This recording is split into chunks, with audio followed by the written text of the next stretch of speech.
Hello everyone. मैं अभिनव शुक्ला आपका बहुत बहुत स्वागत करता हूं लेट मी कोड के इस चैनल पर, जहां पर हम पाइथन लैंग्वेज सीख रहे हैं।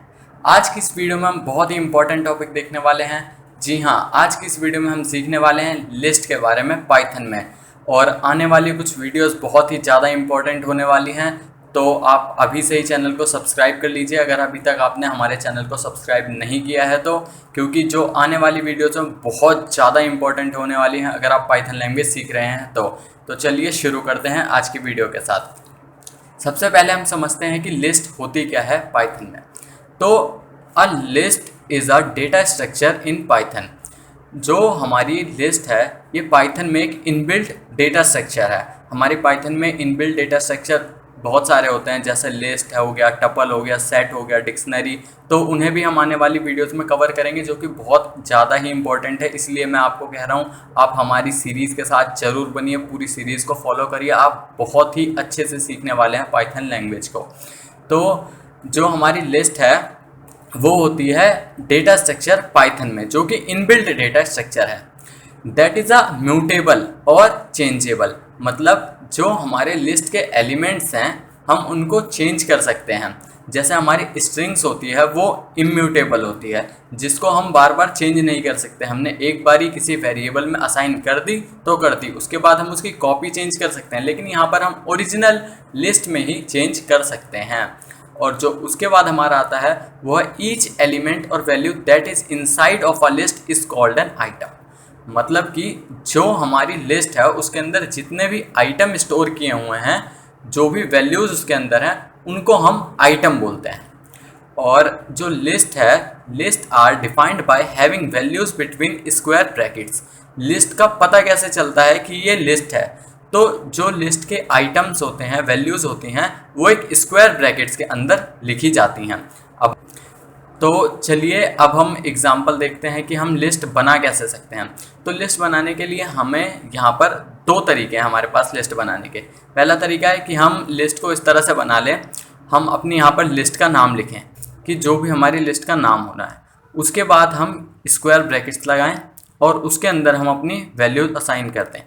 और ये लिस्ट के अंदर इसका सबसे बड़ा एडवांटेज ये है कि हम डिफरेंट टाइप का डेटा स्टोर कर सकते हैं। जैसे हम एरे में नहीं कर सकते। यहाँ पर मैंने लिखा है ये तीनों इंटीजर वैल्यूज है, लेकिन उसके बाद अगर मैं कोई स्ट्रिंग सेव करना चाहूँ तो यहाँ पर स्ट्रिंग भी सेव कर सकता हूँ, वो भी लिस्ट में आएगी। और ये भी इसके थर्ड इंडेक्स नंबर पर होगी अगर हम इसका इंडेक्स नंबर काउंट करें तो। और दूसरा तरीका हमारे पास लिस्ट बनाने का है कि हम वही लिस्ट का नाम लिखें, उसके बाद हम लिस्ट यहाँ पर कीवर्ड लिखें और फिर हम ये हमारे राउंड ब्रेसेस लगा दें। और इसके अंदर भी हम वैल्यूज़ उसी तरह से दे सकते हैं, 1 2 3 इसी तरह से, और हम इसको एक्सेस कर सकते हैं। अभी हम इसे रन करके देखेंगे कि हम इनको कैसे एक्सेस कर सकते हैं। तो पहले अब हम समझ लेते हैं लिस्ट की इंडेक्सिंग के बारे में पाइथन में। तो जो हमारी लिस्ट है, जैसे हमने स्ट्रिंग्स की इंडेक्सिंग देखी है कि उसके इंडेक्स नंबर क्या होते हैं, उसी तरह बिल्कुल सेम हमारे पाइथन की लिस्ट में भी इंडेक्सिंग होती है। जैसे मान लीजिए मैंने अपनी लिस्ट में 0 इंडेक्स पे रखा है क्या, P, फिर मैंने रखा है ROBE। तो ये मैंने जितने भी यहाँ पर ये वर्ड्स स्टोर किए हैं अपनी लिस्ट में, इनको कुछ ना कुछ इंडेक्स नंबर असाइन है। तो वो इंडेक्स नंबर क्या है? तो मेरा पहला इंडेक्स क्या होगा? 0, दूसरा क्या होगा? 1, फिर होगा 2, फिर 3 और फिर 4। और उसी तरह हमने जैसे स्ट्रिंग्स में देखा था नेगेटिव इंडेक्स के बारे में, तो यहाँ पर नेगेटिव इंडेक्स भी मौजूद है। जैसे हमारा जो लास्ट का कैरेक्टर है वो -1 इंडेक्स पे होगा और उसके जो हमारा सेकंड लास्ट है वो -2 पर। इसी तरह हमारे सारे की सारी वैल्यूज़ स्टोर होती हैं। तो चलिए अब हम अपनी लिस्ट को बना के देख लेते हैं पाइथन में।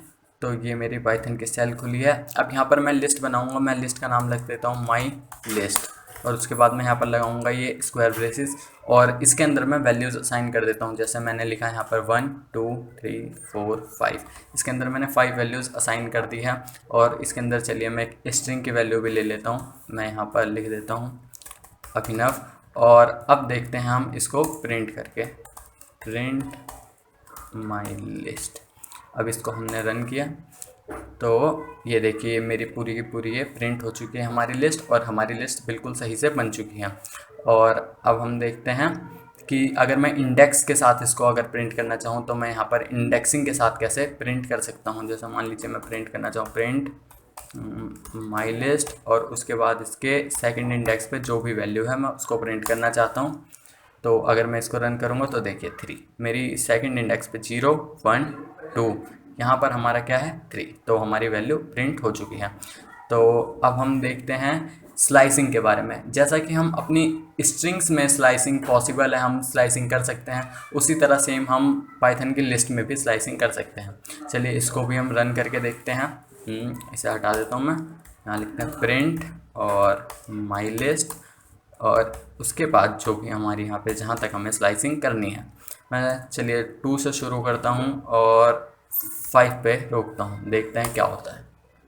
हाँ ये देखिए मेरी 3 4 5 मेरी ये जो वैल्यूज़ हैं ये प्रिंट हो चुकी हैं, जो कि मेरी 2 से शुरू हुई हैं और 5 तक। जैसा आप इस लिस्ट में देखिए 0 1 फिर ये 2 पे क्या है 3 और उसके बाद क्या है हमारी 5 पे 4 5, ये हमारी वैल्यूज़ यहाँ पे है। तो ये सारी की सारी प्रिंट हो चुकी हैं, बिल्कुल स्लाइसिंग स्ट्रिंग्स की तरह ही है। अगर आपने स्ट्रिंग्स वाली वीडियो नहीं देखी है तो आप उसे भी जाके देखिए, मैं उसका लिंक अपनी डिस्क्रिप्शन बॉक्स में डाल दूँगा। तो अब हम 2 लिस्ट को ऐड कैसे कर सकते हैं, तो देखिए जैसे मान लीजिए मैंने बिल्कुल ये सिंपल अब उसी टास्क की तरह है जो हम अरिथमेटिक एडिशन करते हैं किसी वेरिएबल के साथ या किसी न्यूमेरिक वैल्यू के साथ। जैसे मैंने यहाँ पर अपनी एक लिस्ट बनाई है जिसके अंदर कुछ डेटा स्टोर है और उसी तरह मैंने दूसरी लिस्ट बनाई है जिसके अंदर भी कुछ मेरा डेटा स्टोर है, और मैं उसको अगर अब यहाँ पे इस तरह से अगर प्रिंट कर दूँ a+b तो मेरी लिस्ट ऐड हो जाएगी। तो चलिए इसका भी हम प्रोग्राम करके देखते हैं। मैंने यहाँ पर लिखा, इसे हटा देता हूँ मैं, और यहाँ मैंने दूसरी लिस्ट बना ली, मान लीजिए सिर्फ b करके, और इसके अंदर मैं कुछ वैल्यूज़ डाल देता हूँ जैसे 5 9 8 7 इस तरह से, और अब मैं प्रिंट करता हूँ इन दोनों का addition, print my list plus b। ये देखिए तो ये मेरी पूरी की पूरी जो यहाँ पर लिस्ट है, ये दोनों लिस्ट का कंकैटिनेशन या एडिशन कहिए अब, वो हो चुका है बिल्कुल सही से और मेरा आउटपुट आ चुका है। तो अब बहुत ही एक इम्पॉर्टेंट क्वेश्चन कि एरेज और लिस्ट में क्या डिफरेंस है। ये हर एक स्टूडेंट के दिमाग में या फिर ज़्यादातर स्टूडेंट्स के दिमाग में ये डाउट आता है कि जो हमारे एरे होते हैं और जो लिस्ट होती है उसमें क्या डिफरेंस है, और ये भी डाउट आता है क्या हमारी पाइथन में एरेज अवेलेबल ही नहीं हैं या फिर और भी इस तरह के कुछ डाउट। तो वो आपकी इस सीरीज़ में ख़त्म होने वाले हैं। आप भी अगर आज की इस वीडियो में नहीं तो आने वाली 1-2 वीडियो में आपके सारे के सारे डाउट क्लियर हो जाएंगे। तो जैसे सबसे पहला हमारा एरे और लिस्ट में डिफरेंस है कि जो हमारे एरे होते हैं वो इतने फ्लेक्सिबल नहीं होते, जबकि हमारी लिस्ट होती है वो बहुत फ्लेक्सिबल होती है। यानी कि आप एरे के अंदर आपने वैल्यू स्टोर कर दी, आप उसको उसमें वैल्यूज़ उस तरह से चेंज नहीं कर सकते जिस तरह से आप लिस्ट में वैल्यूज़ चेंज कर सकते हैं, अपडेट कर सकते हैं। उसके बाद हमारे एरे पे परफॉर्म करने के लिए हमारे पास कोई भी मेथड नहीं होते जैसे कि हमारी लिस्ट में होते हैं। हमारी लिस्ट में जो हमारे मेथड्स होते हैं कि इंसर्शन करने के लिए, डिलीशन के लिए, अपडेट के लिए या इंडेक्स नंबर फाइंड करने के लिए, तो हम अपने लिस्ट के मेथड से फाइंड कर सकते हैं बहुत इजीली, जो कि हमारे जो कुछ टास्क होते हैं उनको बहुत ही इजी कर देता है। लिस्ट के मेथड्स की वजह से वो बहुत ही इजी हो जाते हैं हमारे टास्क। और जो है हमारा एरे के अंदर हम एक ही टाइप का डेटा स्टोर कर सकते हैं। जैसे अगर हम इंटीजर डेटा स्टोर करना चाहें तो सिर्फ हम उसमें इंटीजर डेटा ही स्टोर कर सकते हैं, या फिर हम सिर्फ फ्लोट डेटा स्टोर कर सकते हैं, या सिर्फ हम स्ट्रिंग्स स्टोर कर सकते हैं, कैरेक्टर।